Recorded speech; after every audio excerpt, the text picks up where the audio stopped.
Thank you so much for joining me. I am Brad with UnwiredView.com, talking Windows Phone 7 devices today. And really, I'm talking about one in particular, called the Samsung Focus.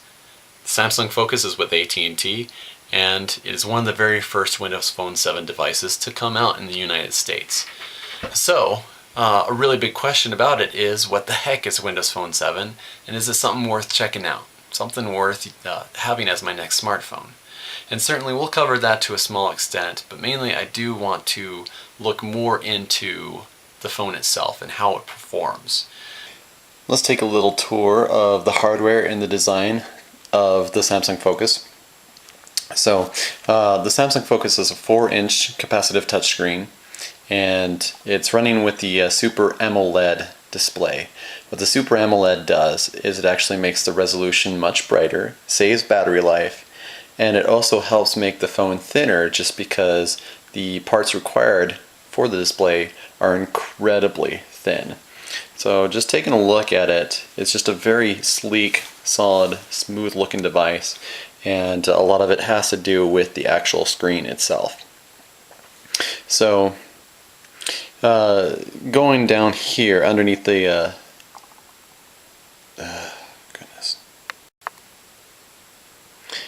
the Focus has a 1 GHz processor, and it also comes included with 512 megabytes of RAM.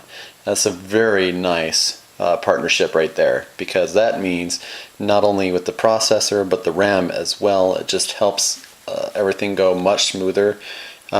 Just looking at it, scrolling up and down, you can tell that there's no delay whatsoever. There's no following me.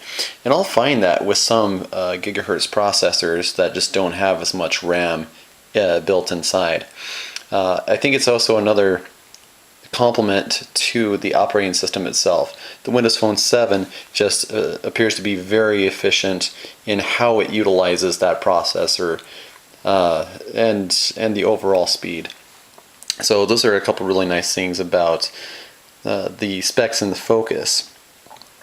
Now also on this one, on the Focus itself, we've got the 3 buttons down here for the back, Windows, and Search. They're all touch sensitive, so there's no physical buttons on here at all. And also Samsung tries to keep it very minimal on the physical buttons on the side as well. We can see the volume buttons here. And another thing to note on this is exactly how comfortable everything is in my hand. Certainly there's plenty of devices that are comfortable enough, but the thing that makes this even more comfortable is just how everything seems to be within range of either my thumb or my index finger right here, for example. That's where the power button is. The only thing that's really out of place is the camera button, but frankly you would just move it to the side and use it that way. So even that's not really a big deal at all. Also, on the top we've got the headphone jack, standard 3.5 millimeter, just like you'll find pretty much on any smartphone nowadays. Also the micro USB charging port, which on this one has the special sliding door. If I can actually get it open. There we go. So having that sliding door is actually very nice. Most other companies just opt to have a little dinky little plastic flap, and those just end up coming off after some wear and tear. So it just makes it so you don't have any protection from moisture or dust or any of the elements for that matter. Last but not least, when it comes to design of the phone, it also has some tapered off ridges here on the back.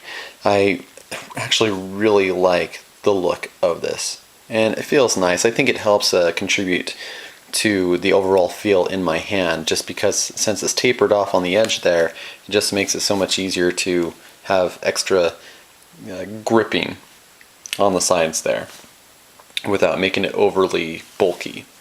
So on the back, of course, we got the camera, the LED flash, and the speaker, which by the way is really nice. I'll go into more detail on that though in a second.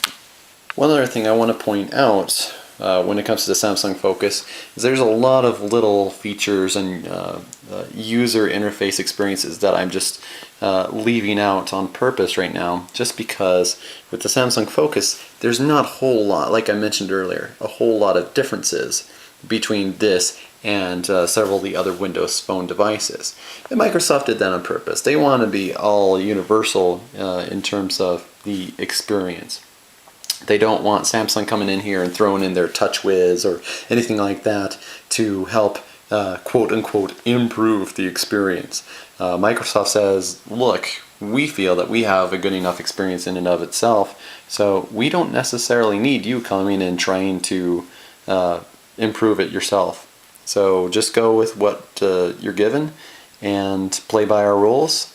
Otherwise, you don't have to make a phone with us. So with that, the Samsung, the HTCs, the LGs, all these Windows phones are going to be eerily similar in how they're set up. So in a future review, I'm going to go further into detail about it. I'm going to go through the user interface itself and give you a general idea, and actually, well, a very specific idea of what to expect, and help you understand if this is going to be a good platform for you to use.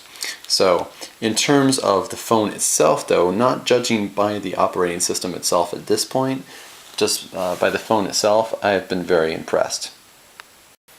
So that was a nice little brief tour of the Samsung Focus and a few things that really struck me.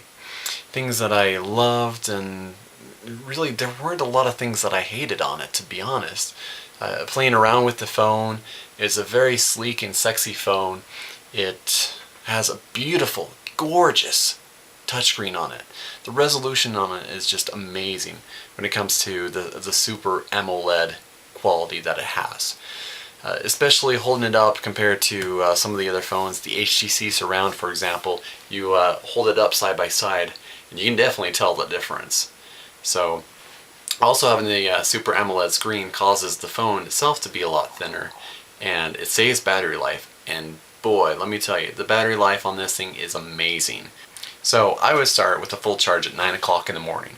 Now I'm a heavy user on my smartphones. I do my emailing, my texting, I do social networking, web browsing, the whole 9 yards. I do all of it. Not necessarily as much calling because, well, you know, I don't have as many people to call. Kind of not popular, what can I say? But with that said, I would start out using it heavily the entire day, going until about midnight the very next morning, and still have 15% left when it's time to go to bed. So I get done with the day, I charge it up, no problems. And that's the crazy thing, is usually when I say, hey, it works the entire day, that's usually saying like, it's going to last the whole work day, you get back home, you're probably going to have to charge it. In this case, no, it was the entire day. So that is a huge strength for the Samsung Focus. I do feel like part of it is the Samsung Focus with the nice battery efficient screen, but a lot of it does also have to do with the Windows Phone 7 operating system. And that's more of a hunch more than anything, just because reviewing the LG Quantum, I also noticed an abnormally long battery life on the Quantum as well. So it could be a coincidence, but I'd like to think that Microsoft worked a lot harder to get the efficiency down for the battery life on this one than you would see on an iPhone or an Android. So that's going to be a huge competitive advantage for Microsoft too, by the way. Also in the Samsung Focus, making the calls that I did, like I said, I'm not necessarily super popular, but I did make calls. And there are, plenty of people that I can bug, so I bugged them. In my calls, I was able to find that the volume was really loud. I didn't even have to go all the way up to hear very clearly. So I had moderate volume on it. The speakerphone was nice and clear and loud. There were no drop calls when I was using it. So overall, these are the most important things of the phone, is that it's an actual phone, first and foremost. So the processor was definitely speedy enough for me. It was a gigahertz processor with a half gig of RAM. Definitely the half gig of RAM kicks in and you can notice a difference. So those are a few things about it. Just very speedy, very efficient. And overall, there weren't a lot of things that I didn't like about the Focus, to be honest. Just a few nitpicky things that I cover in my full review. I want you to check out my review at unwiredview.com because I go into a lot more detail about things there. So I appreciate you watching. My name is Brad with UnwiredView.com, and we'll see you again soon.